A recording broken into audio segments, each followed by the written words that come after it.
सावन मास के प्रारंभ पे अमृतुल क्लासेज में आप सभी का स्वागत है।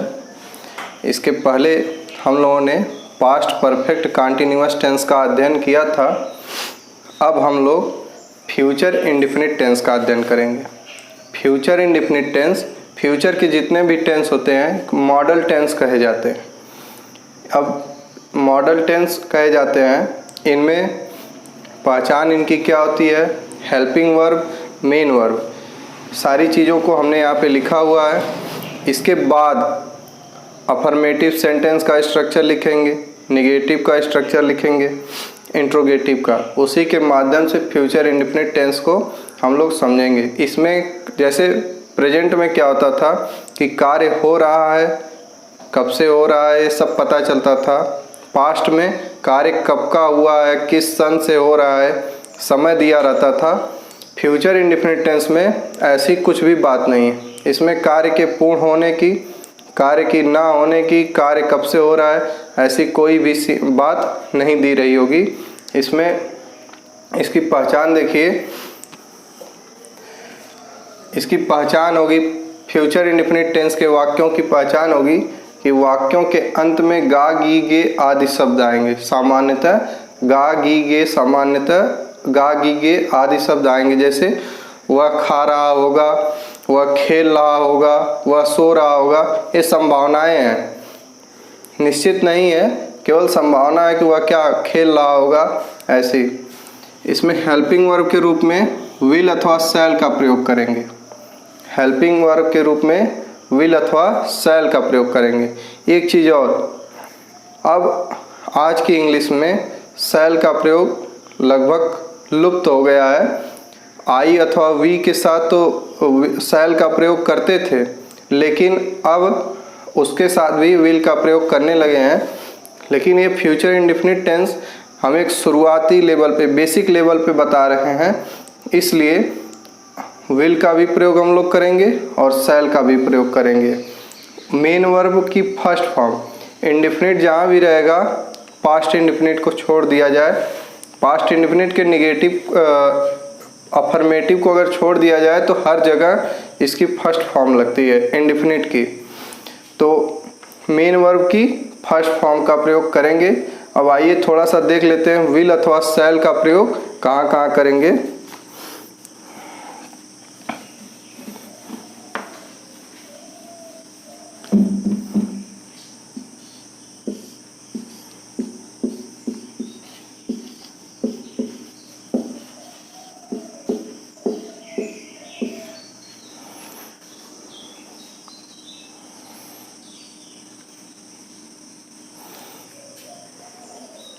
देखिए केवल दो कंडीशन है इसमें।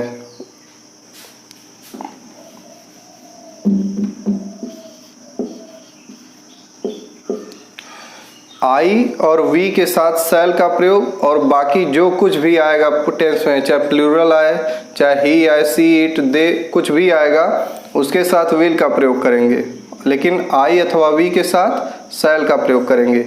एक चीज़ और, अब आज की इंग्लिश में, मॉडर्न इंग्लिश में इन दोनों के साथ भी किसका प्रयोग हो रहा है?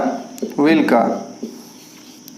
तो अगर कहीं आई अथवा वी के साथ विल लिखा हुआ मिल जाए तो ये मत मानिएगा कि जो हमने बताया है शैल लगेगा, ये गलत होगा। क्योंकि पहले शैल लगता था, आई अथवा वी के साथ शैल का प्रयोग होता था, लेकिन अब विल का प्रयोग होने लगा है। और एक चीज़ और, ये शुरुआती है फ्यूचर इंडेफिनिट टेंस, आपका बेसिक लेवल पे आप है, इसलिए आई अथवा वी के साथ हम यहाँ शैल का प्रयोग करेंगे। अब चलिए हम सीधे अफर्मेटिव सेंटेंस पे चलते हैं, वहाँ उसके एग्जाम्पल और स्ट्रक्चर का अध्ययन करेंगे। अब देखिए असर्टिव सेंटेंस, हमने आपको बताया था कि असर्टिव सेंटेंस में निगेटिव और अफर्मेटिव सेंटेंस दोनों आते हैं। असर्टिव सेंटेंस के अंतर्गत अफर्मेटिव सेंटेंस और निगेटिव सेंटेंस दोनों आते हैं।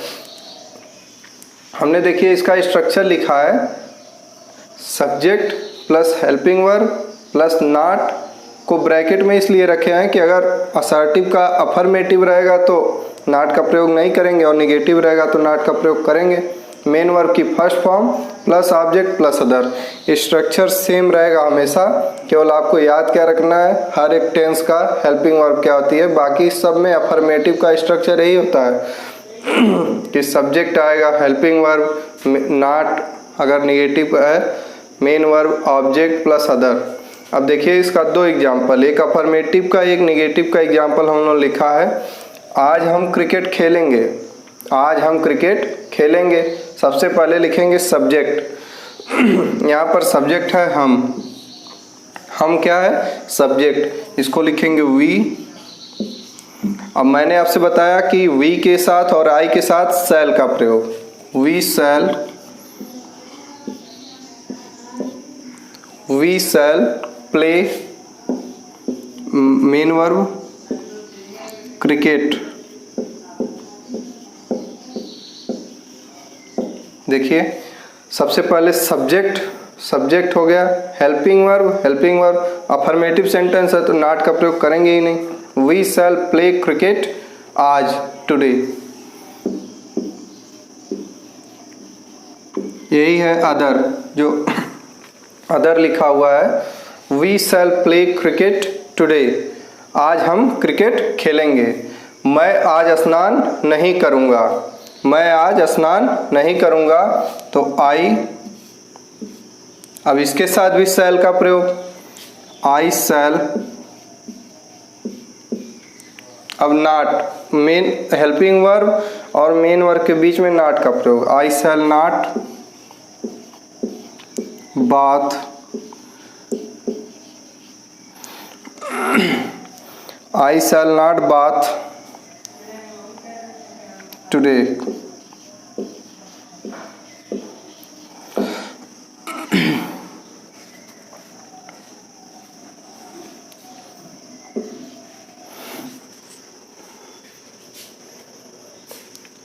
आज हम क्रिकेट खेलेंगे, इसमें देखिए सबसे पहले सब्जेक्ट का प्रयोग हेल्पिंग वर्ब के रूप में हम के साथ, वी के साथ शैल का प्रयोग, फिर मेन वर्ब की फर्स्ट फॉर्म, ऑब्जेक्ट आ गया आपका टुडे।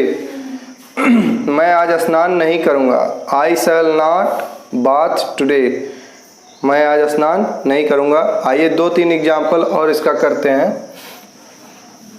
देखिए 2 एग्जाम्पल यहाँ पे और है असर्टिव सेंटेंस का। भारत मैच नहीं हारेगा, तुम्हें वहाँ जाना पड़ेगा। इंडिया, सबसे पहले सब्जेक्ट लिखेंगे इंडिया। अब मैंने आपसे कहा कि आई अथवा वी के साथ शैल का प्रयोग और बाकी के साथ विल का प्रयोग, इंडिया विल। ये निगेटिव स्ट्रक्चर यहाँ पे काम करेगा तो में हेल्पिंग वर्ब के बाद नॉट का प्रयोग, India will not lose the match.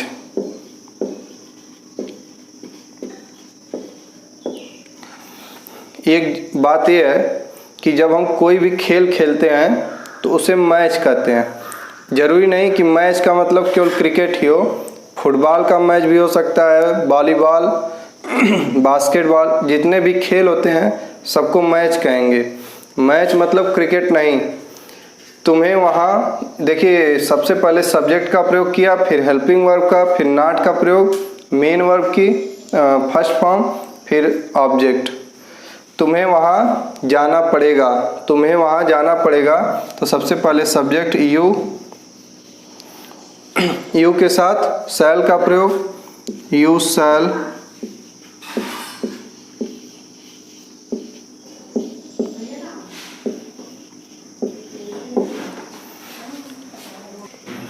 तुम्हें वहाँ जाना पड़ेगा, यू शैल गो देयर। सबसे पहले सब्जेक्ट लिखे, फिर हेल्पिंग वर्ब, फिर मेन वर्ब, फिर object.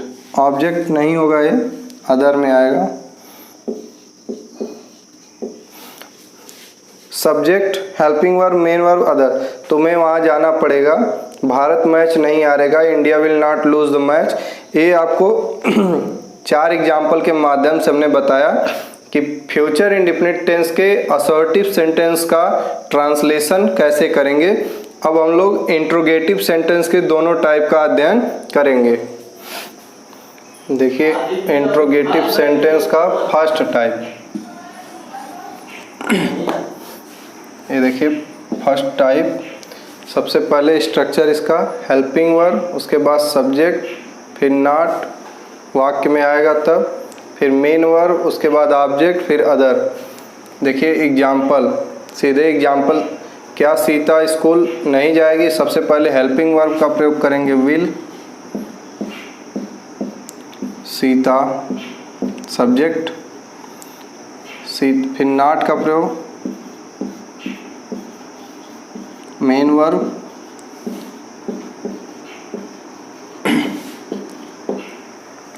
Will Sita not go to school, पूरा स्ट्रक्चर पे आधारित है। फिर क्या पुलिस चोर को नहीं पीटेगी? विल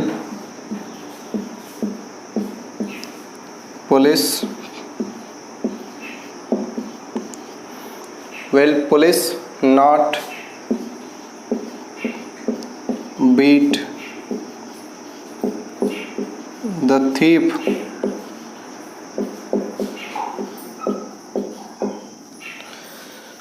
देखिए स्ट्रक्चर में सबसे पहले हेल्पिंग वर्ब, फिर सब्जेक्ट, फिर नॉट वाक्य में आएगा तो प्रयोग करेंगे इसका, नहीं आएगा तो नहीं करेंगे। फिर मेन वर्ब की फर्स्ट फॉर्म लगेगी, फिर ऑब्जेक्ट प्लस अदर।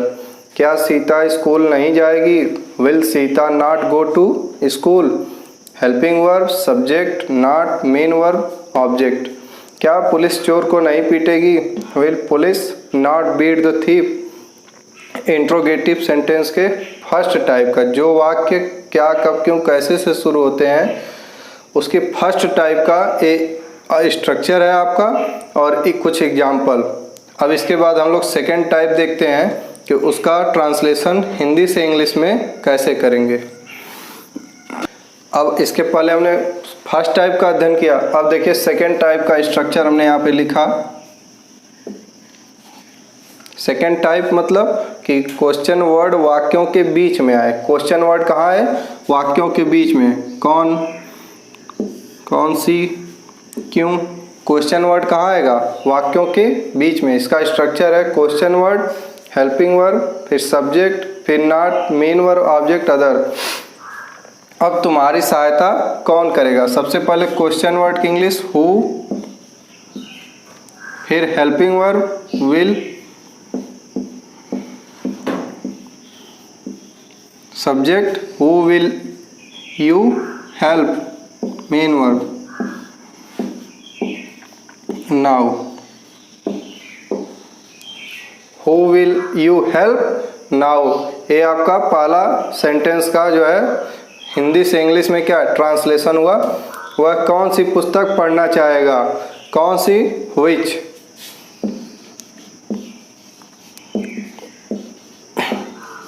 कौन सी पुस्तक, व्हिच बुक। कौन सी पुस्तक का, which book will he like to read.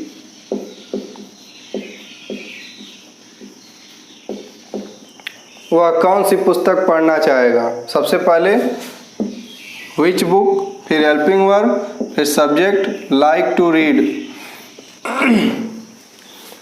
Main verb यहाँ है read. Which book will he like to read. इसको देखिए स्ट्रक्चर को, और फिर यहाँ सबसे पहले क्वेश्चन वर्ड लिखे पूरा, फिर हेल्पिंग वर्ब लिखे, सब्जेक्ट नॉट है नहीं वाक्य में, फिर ऑब्जेक्ट का प्रयोग रीड। आज बारिश क्यों नहीं होगी? आज बारिश क्यों नहीं होगी, इसका ट्रांसलेशन देखिए ऊपर लिख दे रहे हैं।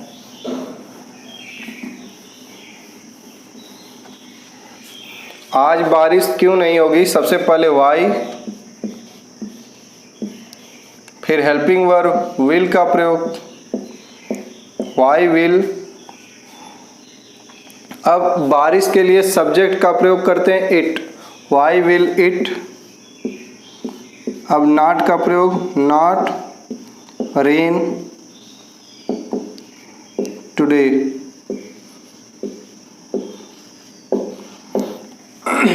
ये देखिए इसका जो है ट्रांसलेशन हमने ऊपर लिखा, आज बारिश क्यों नहीं होगी।